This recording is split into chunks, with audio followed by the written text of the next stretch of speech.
peut-être un petit mot en introduction pour préparer la venue d'Assa, du comité ici. Il y a Maud Cécile qui est là, qui a travaillé avec Assa et l'ensemble du comité Adama pour préparer ce petit fascicule qui s'appelle Violences policières et santé mentale en France en 2023 et qui est vraiment un recueil du savoir expérientiel des familles, de familles de victimes, de psychologues qui, au cours de conversations avec Maud Cécile, ont partagé leur vécu en fait et l'impact sur leur santé physique mais principalement aussi mentale des violences policières et puis après de tout le combat, le parcours de justice qui suit ces violences. Et ce fascicule-là, vous pourrez le retrouver sur les tables pour les ateliers de l'après-midi en fait. On est l'après-midi, mais les ateliers tout à l'heure. Donc vous pourrez y jeter un œil. Voilà. Et je peux le dire en toute objectivité, vu que je n'ai pas travaillé dessus, c'est bien fait, c'est vraiment intéressant. Voilà. Merci. Et je vais lire un extrait tout à l'heure. Tout à fait. Pardon. Merci Sarah. Une petite main d'applaudissement s'il vous plaît pour Sarah.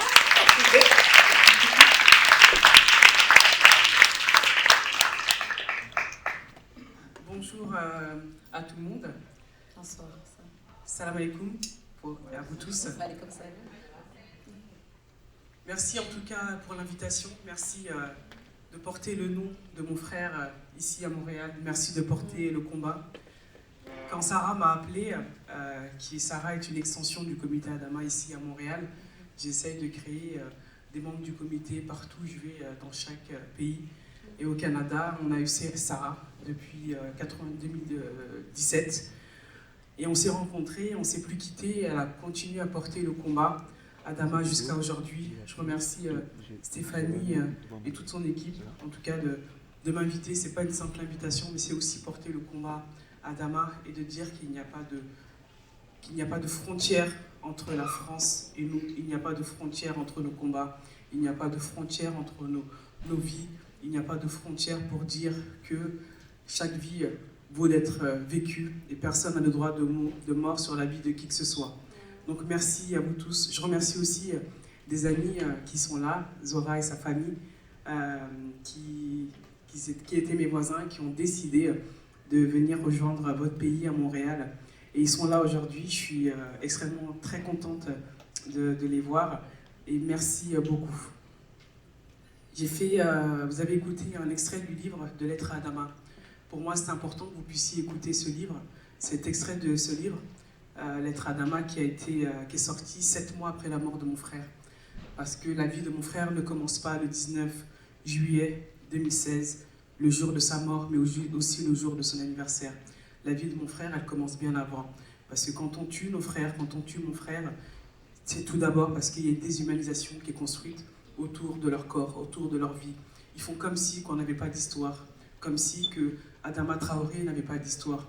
Et quand on tue une personne et qu'il n'y a pas de nom derrière, c'est qu'il n'y a pas d'histoire. Et je dis toujours, si l'histoire on ne l'impose pas nous-mêmes, ben on sera effacé de l'histoire. Comme ils ont effacé celle de nos parents, celle de nos grands-parents. Si nos parents et nos grands-parents avaient été inscrits dans l'histoire comme il se devait, aujourd'hui, on ne me présenterait pas comme Assa Traoré, mais on me présenterait comme la petite fille de héros. Je serais la petite fille de héros qui ont fait la guerre 39-45 en France pour libérer la France. Et je pense qu'ici, vous aussi, on ne vous appellerait pas par votre propre prénom, mais comme ils le font quand il y a des grandes célébrations en France et qu'il y a un titre honorifique, on les appelle les petits-fils ou les petites-filles de héros. Mais en tout cas, aujourd'hui, je ne suis pas Assa Traoré. Et aujourd'hui et demain, et vous aussi, c'est de dire que l'histoire, on l'impose nous-mêmes. Parce que s'ils avaient considéré comme des héros, ils seraient obligés de nous considérer aussi comme, dans la suite logique, de petits-enfants de héros. Mais nous sommes des héros, vous êtes des héros, parce que nous avons écrit cette histoire, nous l'avons imposée.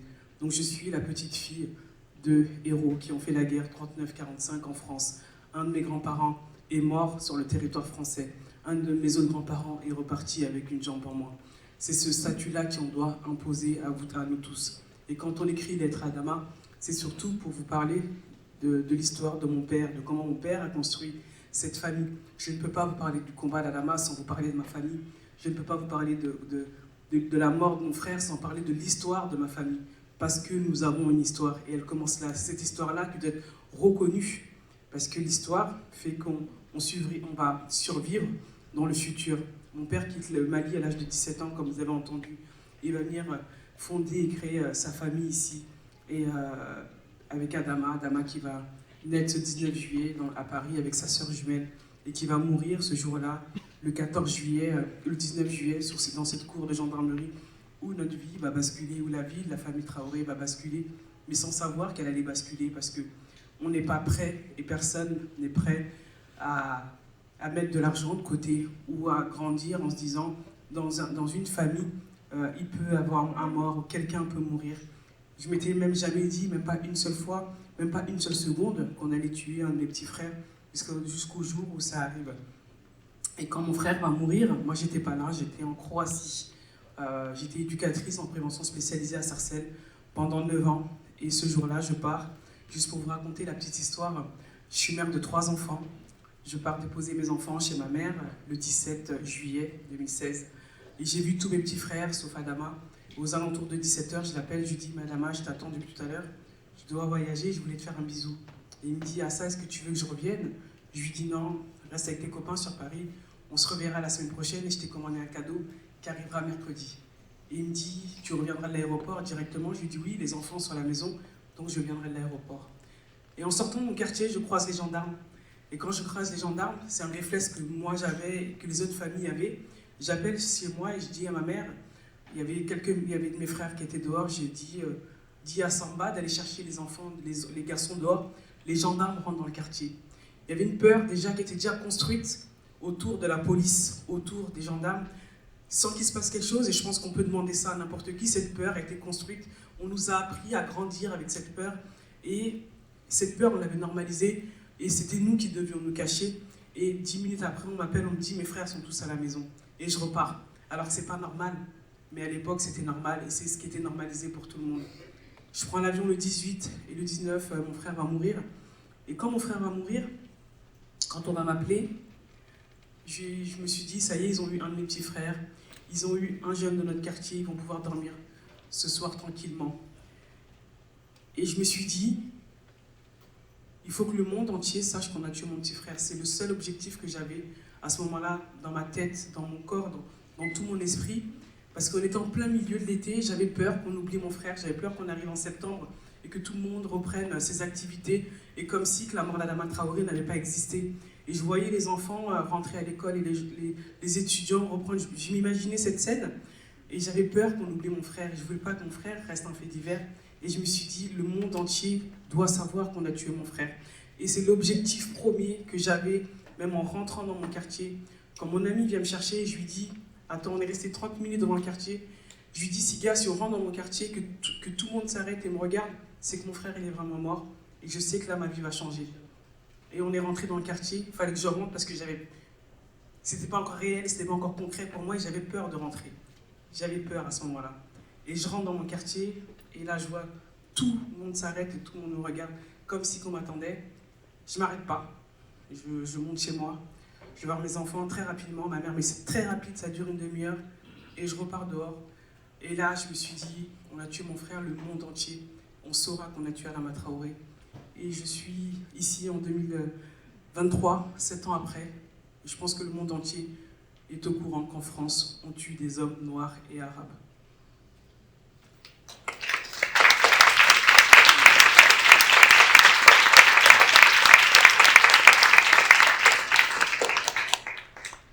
Pour cette...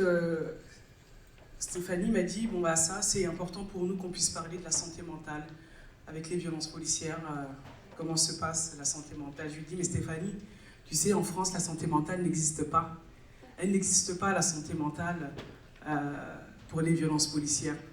Parce que les violences policières ne sont pas reconnues en France. Il n'y a pas de violences policières en France. Il n'y a pas de racisme. On ne peut pas parler de santé mentale dans les violences policières si nous-mêmes, on n'est pas reconnus comme des victimes. Et comme j'ai dit toujours, nous sommes des familles victimes, mais je ne serai jamais leur victime, nous ne serons jamais leurs victimes. Et je lui dis, on va pouvoir en parler, mais c'est d'abord expliquer aux Canadiens que quand on arrive dans le combat d'Adama Traoré, c'était interdit de dire violence policière. On a pris des coups.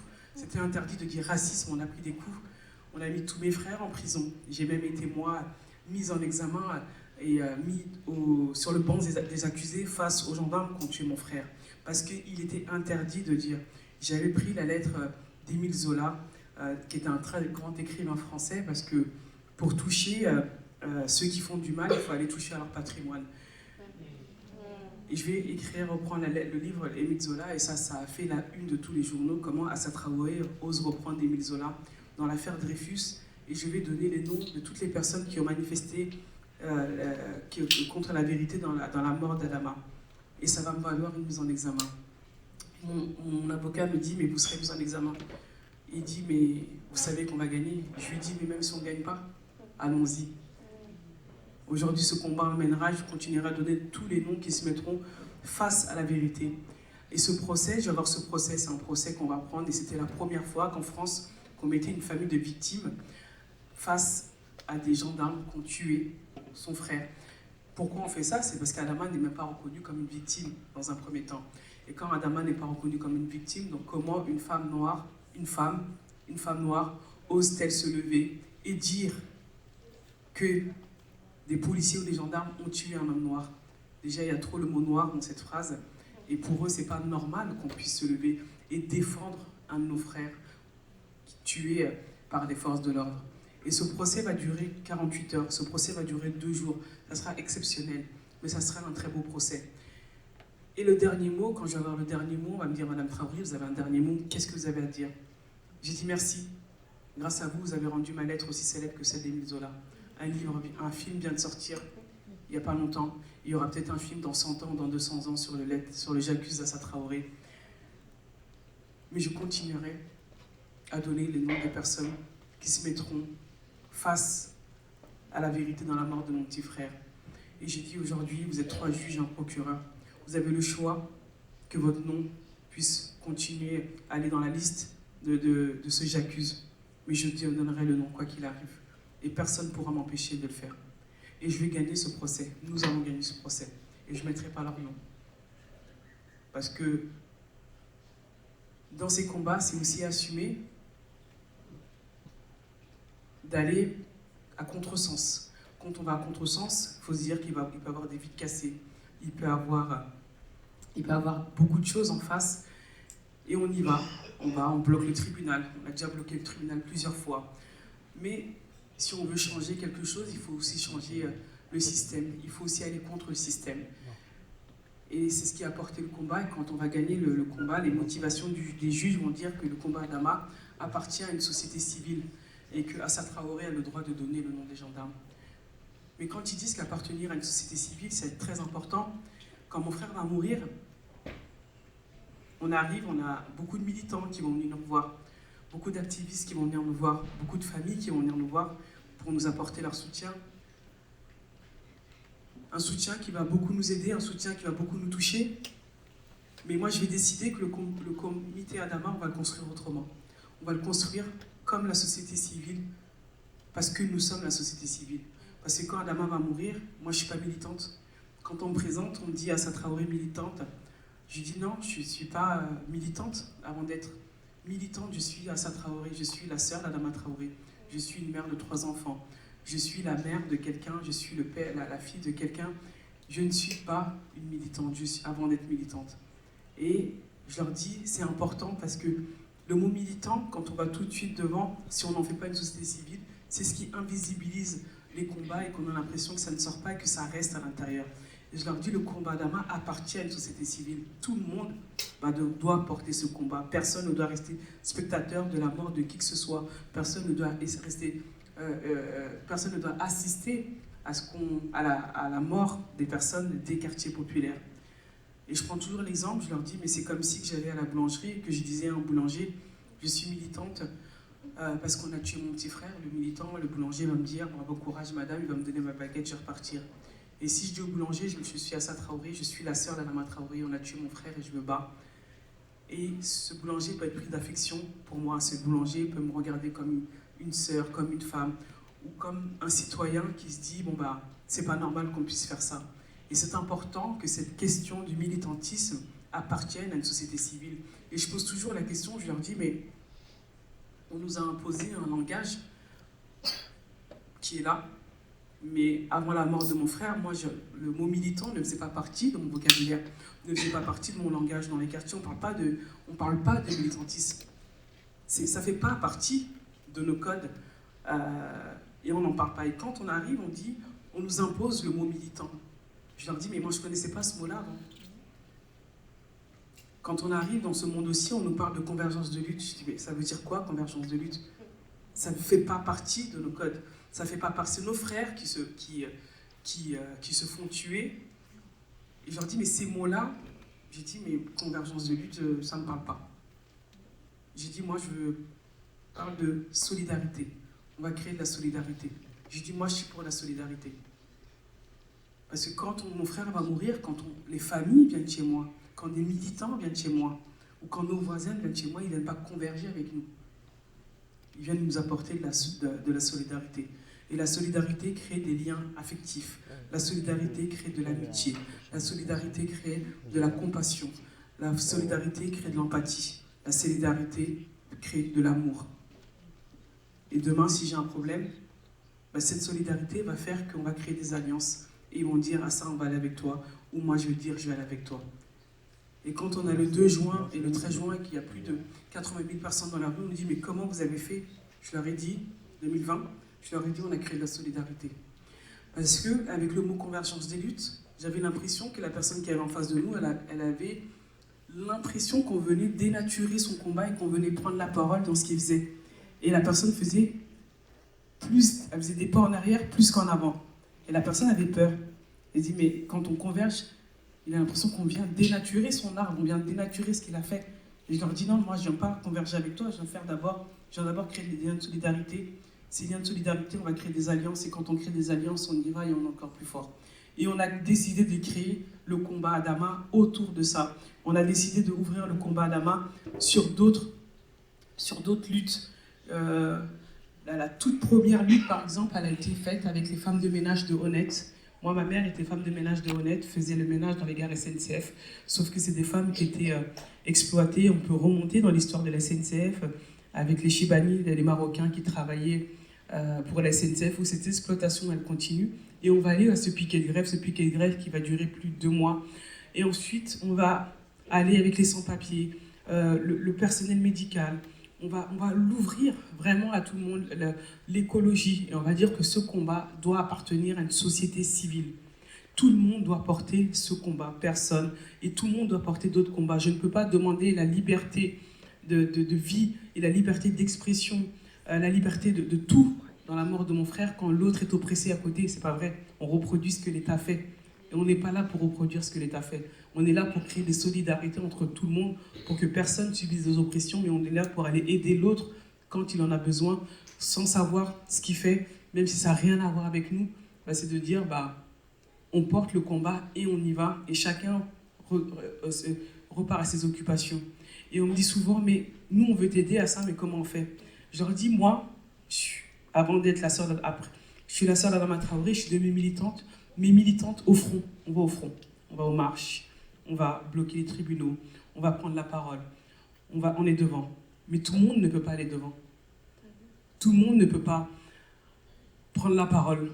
Tout le monde ne peut pas aller bloquer un tribunal. Tout le monde ne peut pas être au même endroit. Et je leur dis, mais vous savez qu'on peut militer ne se voit pas. Il n'y a pas personne à une étiquette sur le front en me disant, il faut militer, t'es un militant, t'es une militante. Je dis non. Et je dis souvent aux gens, mais qu'est-ce que tu sais faire?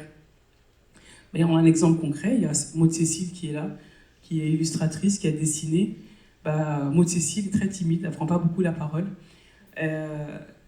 Mais quand elle dessine, pour moi, c'est une façon de militer. Parce que tout le monde n'est pas au même endroit. Moi, je ne sais pas dessiner. Mais dans mon combat, j'ai besoin que mon combat voyage. J'ai besoin que mon combat puisse parler à tout le monde. Quand elle fait une illustration comme ça, et qu'aujourd'hui, je peux vous le présenter, mais c'est un acte de militantisme. Et un acte de militantisme n'est pas forcément celui qui va marcher dans la rue, n'est pas forcément, parce qu'on ne peut pas tous être au même endroit. Ça, il faut l'accepter et ça, il faut le comprendre. Il y en a qui ont un travail où c'est pas possible aussi. On n'est pas là aussi pour affaiblir les gens dans leur lieu de vie, dans ce qu'ils font, dans leur professionnalisme. mais on est là pour prendre les compétences des personnes.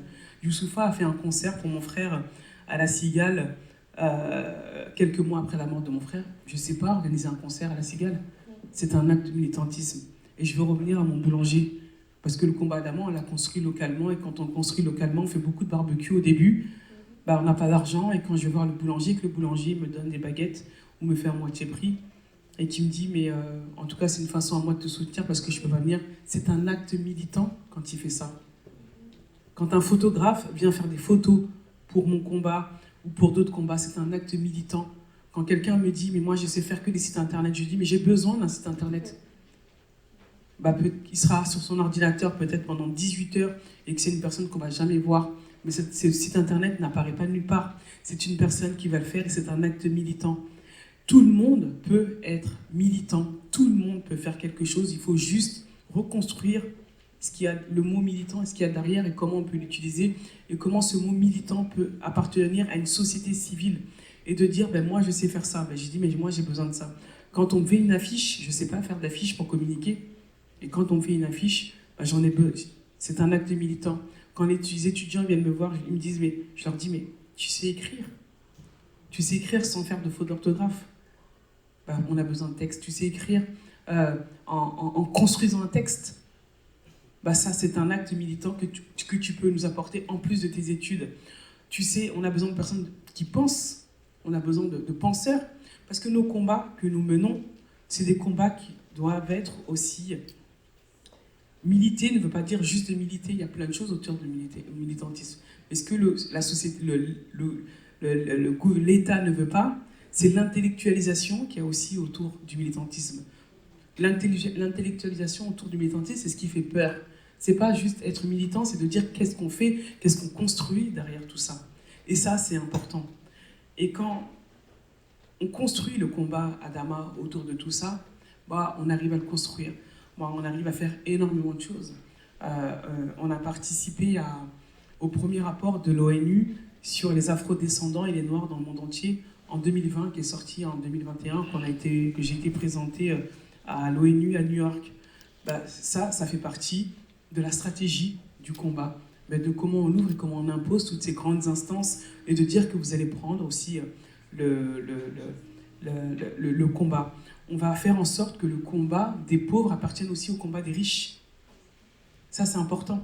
Et c'est de dire comment on va utiliser toutes ces grandes marques et on va leur dire, vous allez parler de violence policière. On va construire le combat vérité et justice pour Adama de cette façon. Et pour revenir au sujet central qui est sur l'état psychologique et l'état mental, l'état physique et psychologique et mental, et se construit à travers tout ça. Parce que quand on ouvre notre combat, quand on ouvre ce combat qui est dur, moi j'ai perdu mon frère, quand on perd tout ça, c'est une partie de notre vie qui a changé, ça sera comme ça, à toujours. Quand on me pose la question à Traoré, est-ce que vous avez fait le deuil? Je leur dis, mais c'est quoi cette question? Ça veut rien dire pour moi.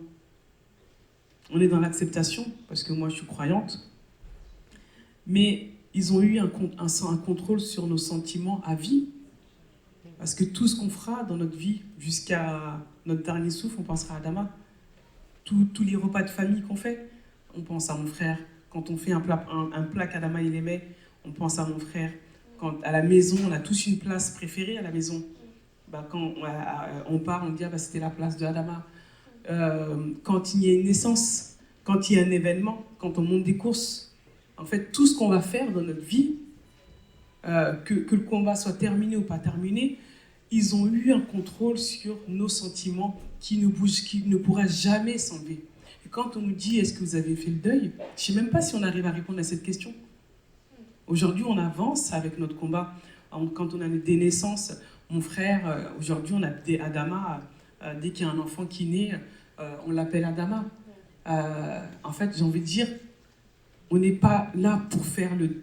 En fait, votre question, c'est pas est-ce que vous avez fait le deuil, c'est surtout de dire comment on le fait vivre, comment on le fait exister à travers nous tout le temps, comment on fait en sorte qu'Adama ne soit pas dans l'oubli. Ça, c'est des victoires pour nous, de dire que Adama n'est pas dans l'oubli parce qu'on va appeler mon neveu comme ça, on va appeler ma nièce comme ça, parce qu'on peut aussi appeler Adama une fille, et qu'on va pouvoir en parler. Nous, on a des familles qui n'arrivent pas à parler de leur mort parce que c'est très dur. Et ils n'arrivent pas, ça devient presque tabou dans des familles. Et c'est ça qui est destructeur. Et quand on arrive à en parler, pour moi, c'est une victoire. C'est surtout de se poser la question, comment on fait pour les faire exister? Parce que nous sommes dans un système qui est dans l'invisibilisation totale de nos morts, où nos morts n'ont même pas le droit d'exister même en étant morts, où on n'a même pas le droit de parler de nos morts même en étant morts, où nos morts sont coupables même en étant morts. Et c'est à nous de renverser ça et de dire, aujourd'hui, on n'est pas dans la victimisation, par contre, on a un statut. Quand on me présente en tant que militante, je leur dis non, je suis Assa Traoré, la sœur d'Adama Traoré, c'est parce que je ne veux pas qu'on m'enlève mon statut de famille de victime. Parce que je recherche la justice et je recherche cette reconnaissance. Donc c'est important pour moi qu'on me présente en tant que membre de famille. On dit c'est la famille de victime, mais je leur dis toujours, par contre, je ne serai jamais leur victime. Et dans cette reconstruction-là, la question qu'il faut se poser, c'est comment on fait pour faire exister nos morts, que ce système-là n'ait pas encore un contrôle. Ils sont morts. Ils ont été tués, on les a tués. On ne veut pas nous donner de la justice, mais ils ne peuvent pas avoir un contrôle sur leur existence que nous, on doit avoir. Ça, c'est une appropriation que nous-mêmes, nous devons faire. Et nous, on se bat tous les jours. Quand on écrit le livre « Lettre à Adama », c'est pour que le nom de mon frère puisse voyager. Quand on fait des expositions, quand on fait ça, quand on vient, quand on va partout, mon seul but et mon seul objectif, c'est qu'on connaisse mon frère. Et quand on m'arrête et qu'on me dit même pas Assa Traoré, on me dit vous êtes la sœur d'Adama Traoré, ou on dit à la sœur d'Adama Traoré, ça me procure un sentiment qui est énorme. Il y a des familles qui auront peut-être pas cette visibilité. Et ça ne veut pas dire que leur mort n'existe pas, mais c'est de dire que même au sein de leur famille, comment on fait pour qu'il existe? En fait, ils ne peuvent pas nous enlever un membre de notre famille, mais ils ne peuvent pas en faire aussi un tabou au sein de notre famille. Et c'est comme ça qu'on doit, je pense, que notre santé mentale peut avoir le dessus sur eux. Le 8 juillet, on nous a interdit la marche de Adama en disant, parce que quand Naël va mourir, qu'il y a eu trop d'ordre avec les révoltes, qu'il n'y a pas assez de... Naël qui est décédé en juillet, le 26 juin. Cette mort qui va choquer le monde entier. Mais quand Naël il meurt comme ça, il faut savoir que Gaël Camara, en France, quelques années avant, il meurt d'une balle dans la tête. On a Olivio qui meurt à bout portant dans le cou, une balle dans le cou. On a Babacar Gaye qui prend 5 balles dans le corps parce qu'il faisait une crise de démence et qu'on appelle les pompiers pour qu'ils arrivent. Et des noms comme ça, je peux vous en citer plein. Et Naël, ce sont les images que le monde entier va voir. Et en France, on va tout de suite accuser, prendre la défense des policiers. Ça veut dire que nous avons une justice qui n'est pas impartiale, mais qui prend parti tout de suite pour les policiers. Et Naël sera un coupable même en étant mort. Et c'est les premières informations qui vont sortir. Et ça, des informations comme ça, c'est ce qui touche le psychologique tout de suite d'une famille et ce qui fait mal à une famille. Et la vérité va être établie avec cette vidéo. Et tout de suite, ils vont changer d'avis, mais il faut savoir que ça se passe comme ça systématiquement pour tout le monde.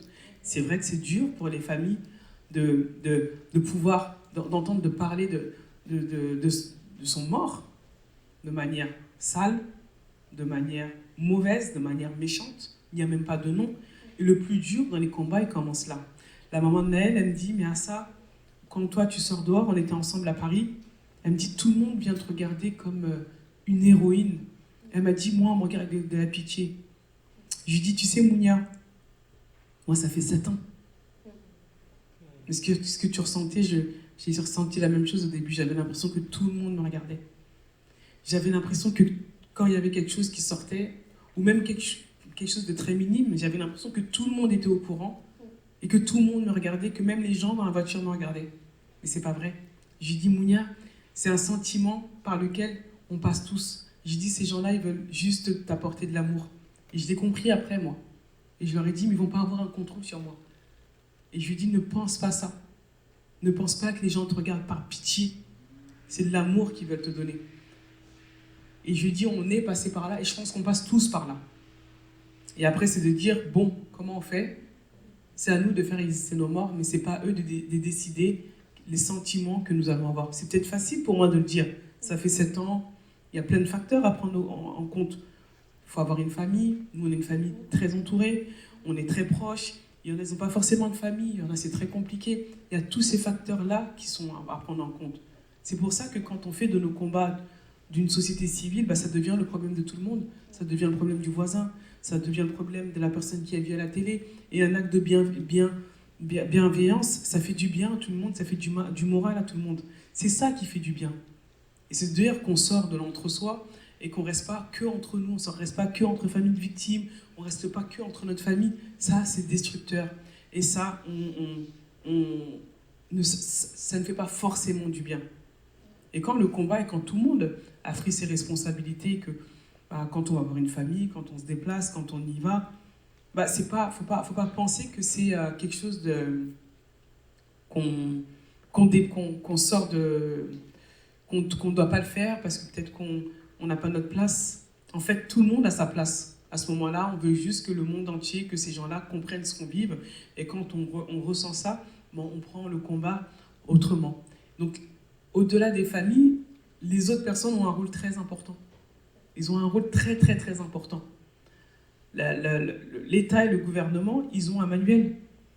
Moi, je pars du principe, quand j'écris le livre de mon frère Lettres à Dama, pour moi, c'est un contre-manuel. Quand on construit le combat pendant 7 ans, c'est un contre-manuel. Ils ont un manuel qui est écrit depuis l'esclavagisme, depuis la colonisation, depuis très, très, très longtemps. Qu'ils écrivent tout le temps, ils écrivent. Maintenant, c'est à nous aussi d'écrire notre contre-manuel, de dire comment on doit réagir à chaque fois qu'il y a quelque chose. Quel comportement on doit avoir. Quand nous, un des nôtres va mourir, ça sera de maladies, de causes cardiaques, d'infections, d'alcool, une famille de délinquants. Si votre grand-père il a fait quelque chose il y a 5 ans, il y a 50 ans, ça va ressortir. Vous serez toujours le bon coupable. Le bon coupable, et ça va être construit. Mais c'est à nous, en face, de déconstruire ça, et de construire et d'écrire notre contre-manuel. On ne peut pas laisser faire ça. Quand Lajli va sortir son film Les Misérables, j'étais invitée à une projection et une femme blanche féministe va prendre la parole, va dire ce film est une honte, il n'y a aucune femme n'a de place, les femmes ne sont pas visibles dans ce film. Donc je la laisse parler, je reprends le micro et je lui dis madame, est-ce que vous pensez vraiment que nous sommes dans une opposition entre les hommes et les femmes? Est-ce que vous pensez que nous sommes dans une guerre entre les hommes et les femmes? Je lui dis non. Je lui dis mais vous savez ce que vous venez de dire, c'est ces phrases comme ça qui invisibilisent nos hommes, nos frères. Ce que Lajli a fait, je ne parle pas du fond, hein, qu'on aime ou qu'on n'aime pas, Lajli a imposé sur le grand écran français des hommes noirs, des hommes arabes, des hommes du voyage. Et il a imposé à ce qu'on les regarde, et c'est ça qui vous dérange.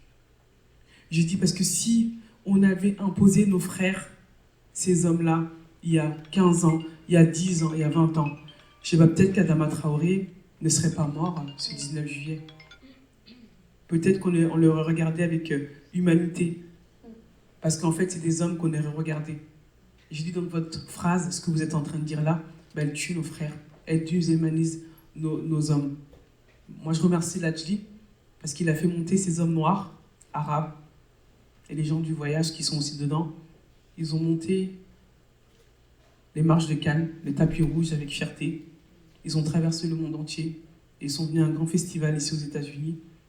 Son film a fait le tour du monde. Il a imposé le regard à tout le monde. Et ça a changé, même dans le cinéma. Et c'est comme ça aussi. C'est comment on les expose partout et comment on les regarde. Et ça, c'est important. On tue Adama Traoré, on tue tous ces autres hommes-là avant, parce qu'ils ne sont même pas considérés comme pouvant participer à la construction de ce monde, à la construction de leur propre vie, et surtout à la construction dans le pays dans lequel ils vivent. Et c'est tout ça qu'il faut casser. Et ça, c'est à nous de pouvoir le faire. C'est à nous, en tout cas, de dire, bah, l'espace, on va l'occuper. Le 8 juillet, quand on nous interdit la marche, parce qu'on nous dit qu'après la mort de Naël, il n'y a pas assez de policiers, il y a eu trop de révoltes. J'aurais dit, mais même dans la mort, nos frères n'ont pas le droit d'exister. Je sais pas, on marchera. On ne nous enlèvera pas les droits les plus fondamentaux, ce qui est de la liberté de circuler, la liberté de s'exprimer. Et j'ai dit, ben, c'est pas grave, vous Vous voulez pas que je marche dans mon quartier, j'irai marcher à Paris. Et nous avons été marcher à Paris. On m'a dit, vous aurez une amende. J'ai dit, c'est pas grave. Si j'ai une amende pour dire que j'ai marché pour la liberté de nos droits, c'est une amende que je prendrai avec fierté. J'en ai déjà plein des amendes. Et on va marcher et on va aller. Parce qu'on ne peut pas faire tomber à l'eau tous les combats qu'il y a eu avant. Il y en a qui sont battus il y a 100 ans, il y a 200 ans, il y a 10 ans, il y a 40 ans. Ils sont battus pour nous, pour nos droits.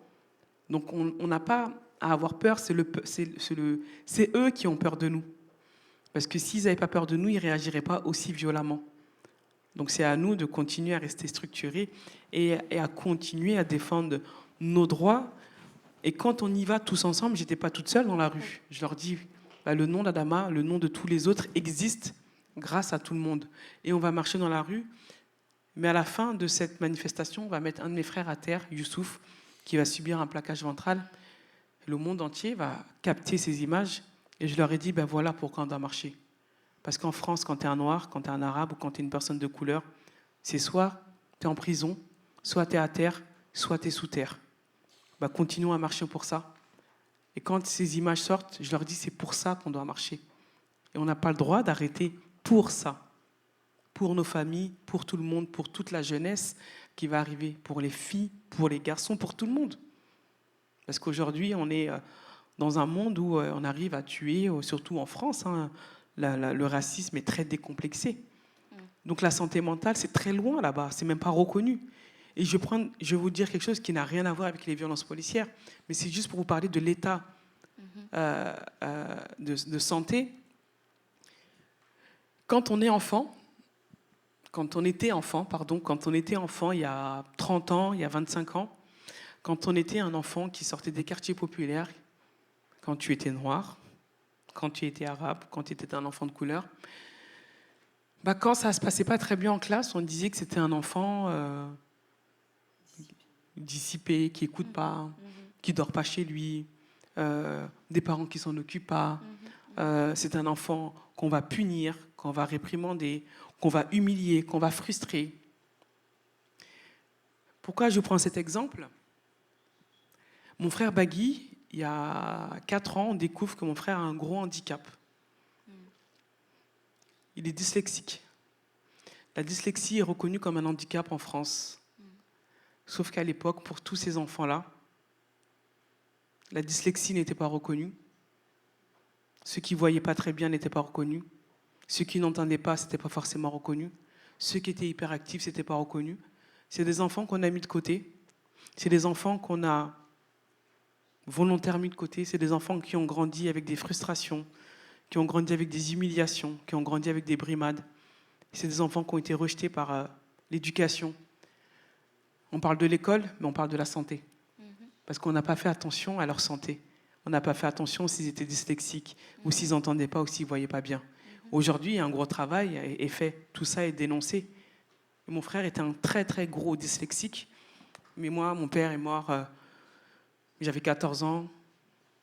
Et ma mère, elle ne savait pas. Et moi, je ne connaissais même pas. J'en avais même jamais entendu parler. Mais à Bagui Traoré, il y en a énormément. Énormément. On a une jeunesse qu'on a complètement perdue comme ça. On nous pose beaucoup de questions, mais pourquoi ils sont comme ci, pourquoi ils sont comme ça ? Ils sont peut-être malades. Voilà. On ne s'est peut-être pas occupé d'eux, on ne les a peut-être pas regardés comme des enfants. Ça commence là déjà. C'est de dire comment on regarde l'enfant et comment l'enfant, on considère son comportement. Dans nos quartiers, la santé mentale, elle existe. Elle est réelle. Mais ça n'existe pas dans la réalité. Dans les quartiers, quand tu vas en prison, quand tu vas faire quelque chose, on ne va pas du tout mettre ta santé mentale en avant. Quand c'est une personne blanche, on se pose la question si la santé mentale est mise en avant. Mais pas pour les personnes de quartier. Ce n'est pas des personnes qu'on va forcément soigner. C'est des personnes qu'on va enfermer en prison. Donc pour arriver à la santé mentale des violences policières qui n'est pas reconnue en France, on a beaucoup, beaucoup de chemin à faire. Justement à ça. Merci. Le temps file. On va avoir du temps après aussi pour continuer la conversation avec toi lors des les tables rondes, les tables de discussion. Mais je veux vraiment qu'on aborde un élément qu'on a qu'on a discuté là rapidement lorsqu'on était dans la loge, parce que je veux axer aussi ta visite, ton message sur les solutions, en fait. Et oui, c'est vrai qu'on parle de la violence aujourd'hui, mais pour moi, ce qui est en arrière de tout ça, c'est le chemin vers la guérison sociale. Donc, ça veut dire quoi, guérir pour toi? Mais avant de répondre à la question, je vais quand même partager ce petit moment-là qu'on a vécu tout à l'heure, parce que on parle des violences policières, puis ce qu'on a échangé, ce qu'on a dit, toi et moi, c'était que, en fait, quand on pense à la police, la grande définition, c'est la protection, en fait. Si la police est là, c'est pour protéger. Mais quand on parle de nos communautés spécifiquement, les communautés noires, communautés autochtones, vu qu'on est surreprésenté dans le milieu carcéral, dans le système judiciaire, qu'est-ce que ça veut dire, cette protection-là, pour nous? Est-ce que protection il y a? Et je participais à un panel récemment, on nous pose souvent cette question, comment rebâtir les liens entre la police et les communautés? C'est toujours une question qui revient. Et moi, je donne ma partie de réponse, puis après, je vais laisser Assa conclure. Mais la question que j'ai envie de poser à chaque fois qu'on nous demande ça, c'est à quelle époque, si quelqu'un peut répondre à cette question-là, c'est la question à 100 $. À quel moment dans l'histoire de l'humanité où est-ce qu'il y a déjà eu un lien de confiance solide entre les communautés noires, les communautés autochtones et la police? Si quelqu'un me trouve cette époque, me donne cette date, je vous donne 100 $. Non, Marie-Jeanne, best time. On va pouvoir parler tout à l'heure, je l'aime. En passant, shout-out à Marie-Jeanne, qui est une des jeunes de projet de mentorat que je porte, puis qui, en tout cas, je lui ai donné son petit shout-out tantôt, ouais, je te mets pas trop on the spot, mais on a souvent ces discussions-là, moi et elle. Et en fait, c'est ça. Moi, je repose cette question-là parce que, à mon sens, puis de ce que je sais de la création de la police, comment que la police a été créée, été fondée, est-ce que même ce fameux lien de confiance qu'on veut nous dire qu'il existait à une époque, mais je ne l'ai pas connu. J'ai toujours eu cette crainte, en fait, de la police. Puis c'est sûr que ce n'est pas tout le monde qui a vécu cette expérience-là. Et quand moi je parle pour moi, je parle pour des jeunes avec qui je travaille, je parle pour certaines familles que je côtoie. Donc, à ça, j'aimerais que tu conclues justement ta prise de parole aujourd'hui sur cette question de protection, mais aussi cette question de guérison. Parce que si on ne se sent pas protégé par la police et par différents systèmes et institutions, qui nous protège, qui nous guérit et qui nous permet de faire vivre justement et d'honorer la mémoire de nos disparus. Parce que ce n'est pas ces gens-là qui vont le faire pour nous. Donc, j'aimerais que tu répondes à ces questions, commentaires pour conclure ta prise de parole. Merci. Moi, je répondrais juste en tant que la sœur d'Adama Traoré, parce que je n'ai pas ce pouvoir-là d'apporter forcément une réponse. Je ne suis pas l'État, je ne suis pas le président. Je ne vote pas des lois à l'Assemblée. Je n'ai pas ce pouvoir-là. Par contre, eux, ils ont ce pouvoir-là. C'est d'abord qu'eux reprennent leurs responsabilités, que eux, en tout cas, ces personnes qui sont garants de nos droits, qui sont garants de notre sécurité, prennent leurs responsabilités. On ne peut pas avoir des gens qui sont au pouvoir, qui sont censés être là, qui sont payés, et nous demander à nous de répondre à cette question-là. Nous sommes la société civile, nous sommes des citoyens. Chacun a sa place. Ils ont leur place, et c'est à eux qu'il faut reposer cette question, c'est à eux qu'il faut pointer le doigt et de dire que c'est à cause de vous. Et bien évidemment, ce travail, il doit être fait pour renverser, en tout cas ça, et surtout, il faut que les places politiques soient aussi prises par des personnes, il faut que des personnes aussi s'engagent, les décisions se prennent aussi de ce côté. Nous, on fait le combat comme on peut sur le terrain, mais si on pouvait répondre, échanger, on le ferait. Mais si on essaye même de répondre une seule seconde à ça, ça veut dire qu'on se met au même niveau que l'État, sauf qu'on n'a pas les mêmes forces de décision. Donc moi, cette question, je la renvoie à eux, et c'est nous qui avons des questions à leur poser. C'est eux qui ont tué mon frère. C'est pas moi. C'est à moi de leur dire pourquoi vous tuez mon frère ce jour-là. Pourquoi, quand mon frère vous dit « j'arrive plus à respirer », vous l'emmenez pas à l'hôpital. Pourquoi vous le jetez dans cette cour de gendarmerie menant dans le dos sans lui apporter assistance? Pourquoi vous nous mentez? Aujourd'hui, moi, j'ai des questions à leur poser. Ça fait 7 ans. Ils n'ont toujours pas répondu à nos questions. Donc à eux de répondre à nos questions, de répondre à mes questions, de prendre la responsabilité, de s'assurer à la sécurité de leurs citoyens, de tout le monde. Et surtout qu'en France, ils puissent reconnaître le racisme. Je ne sais pas comment ça se passe ici, mais en tout cas, je peux vous parler de la France. C'est que la France ne connaît pas la question du racisme et de la discrimination. Et la reconnaître n'est pas une faiblesse, mais la reconnaître, c'est pouvoir sauver des vies. Et tant que la France ne remettra pas en question, tant que la France ne reconnaîtra pas son histoire coloniale et de l'esclavagisme, on aura du mal à avancer. C'est d'abord ça qu'il faut imposer, c'est l'histoire. Et tant qu'on n'imposera pas l'histoire, on ne pourra pas être reconnu dans le présent, on ne pourra pas être reconnu dans le futur. Et on ne pourra pas guérir. Et Elsa Dorlin l'a écrit dans une partie de son livre, le premier document officiel, la première pièce d'identité française a été créée pour l'esclave noir. Quand un esclave noir sortait dans la rue, sans ce document officiel, on avait le droit de l'abattre, on avait le droit de le tuer. Et quand on dit ça à quelqu'un, les gens ils disent « Waouh, bah c'est ça qu'il faut dénoncer, c'est ça qu'il faut dire ». Et tant que la France n'aura pas reconnu ce rôle-là, on ne pourra pas avancer. Et l'histoire du papier, de la carte d'identité, a un effet de contrôle sur la vie humaine. Bientôt, le 3 décembre, on va fêter les 40 ans de la marche des beurs. Et pour dire, bon, on vous comprend, c'est très bien, je ne veux pas dire que ce n'est pas bien. Ils vont donner un papier de séjour de titre de 5 ans. On est encore dans l'histoire de ce papier, de cette carte de séjour, de cette validité d'être sur le territoire. C'est tout ça qu'il faut changer. Parce que quand mon frère va mourir, il n'a pas sa pièce d'identité. Ça veut dire qu'une pièce d'identité peut tuer Adama Traoré. La Cour européenne française a condamné la France à plusieurs reprises. C'est ça qu'il faut changer. Et c'est surtout, c'est de dire que la police française a été construite sur des bases racistes. Donc quand elle a été construite sur des bases racistes, ce n'est pas une police qui est faite pour nous, mais contre nous. Et c'est tout ça qu'il faut changer. Moi, c'est ce que j'ai à te dire. Merci. Merci beaucoup, Assa.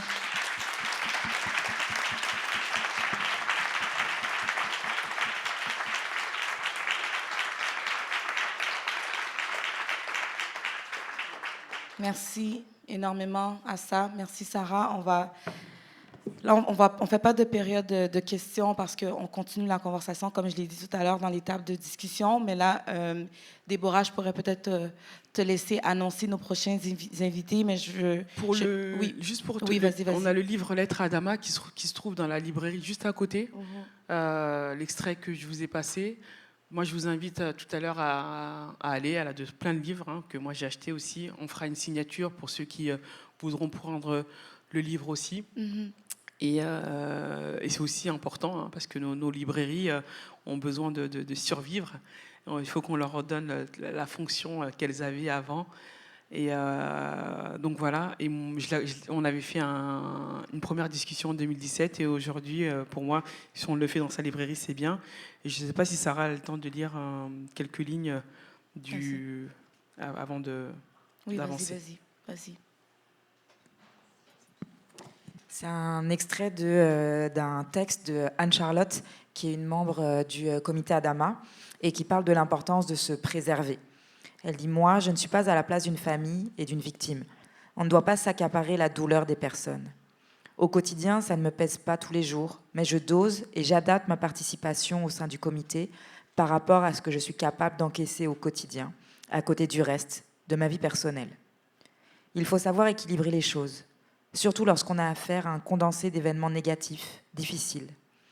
J'étais déjà sensibilisée sur les quartiers, le racisme, l'exclusion dans le cadre de mon travail, de ma vie en général. La question des violences policières est un volet qui est venu s'ajouter à un ensemble de violences institutionnelles. Ce contexte est dur pour beaucoup de monde. Parfois, on a juste envie de se barrer. Le mois de juillet, avec les révoltes suite à la mort de Naël, a été très difficile. Les gens sont comme des allumettes. Il n'y a qu'à allumer la mèche. Et lorsqu'ils craquent, on ne reconnaît ni leur douleur, ni leurs difficultés. La réponse médiatique et politique qui occupe tout l'espace est uniquement coercitive. Mais cela ne peut pas fonctionner. On ne construit pas une société saine en tapant systématiquement sur les personnes qui ont besoin de soutien et surtout de reconnaissance, ne serait-ce que de leur statut d'être humain à part entière. La brutalité des réponses n'entraînera que plus d'incompréhension, de violence sur le long terme. Le fossé est de plus en plus dur à combler, on le voit, ce sont les extrêmes qui ont pignon sur rue et dans ce contexte, c'est difficile de garder de l'espoir.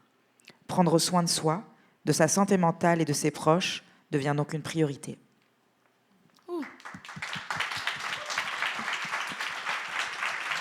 Assa, merci encore une fois de t'être déplacée. Je sais pas, tu dois être encore dans le décalage horaire, donc merci énormément. C'était important pour moi de créer justement cette solidarité dont tu as si bien nommé aujourd'hui dans ta prise de parole. Tu as parlé de la solidarité. Ça, pour moi, ça me parle beaucoup parce que c'est ce qu'on veut. C'est ce que je veux avec ce plaidoyer de voir la violence comme un enjeu de santé parce qu'on veut guérir et c'est pas juste à nous de le faire. Et je reviens à ce contrat social. On a notre part de responsabilité, je pense qu'on la prend. Maintenant, c'est à l'État, c'est aux institutions de prendre leur part de responsabilité et de trouver les moyens pour justement réparer ce qu'ils ont causé comme tort. Puis là, on pourra probablement parler d'une vraie guérison et d'un vrai soutien. Donc, merci d'avoir pris le temps de te déplacer, d'avoir pris l'avion, d'être là aujourd'hui avec nous. Puis je suis certaine que cette solidarité-là, ben, on la tisse aujourd'hui, mais on va continuer à la tisser pour les prochaines années. Et chapeau bas pour le combat que tu mènes, pour honorer ton frère, pour honorer son nom. Puis je pense que ce que je retiens de ton message aujourd'hui, c'est notre devoir de mémoire, d'honorer nos morts, de s'assurer qu'ils vivent à jamais à travers leur nom, puis qu'on ne les oublie pas. Et ça, c'est notre responsabilité parce qu'il n'y a personne qui va le faire pour nous. Donc, merci énormément. Merci. Merci. Merci.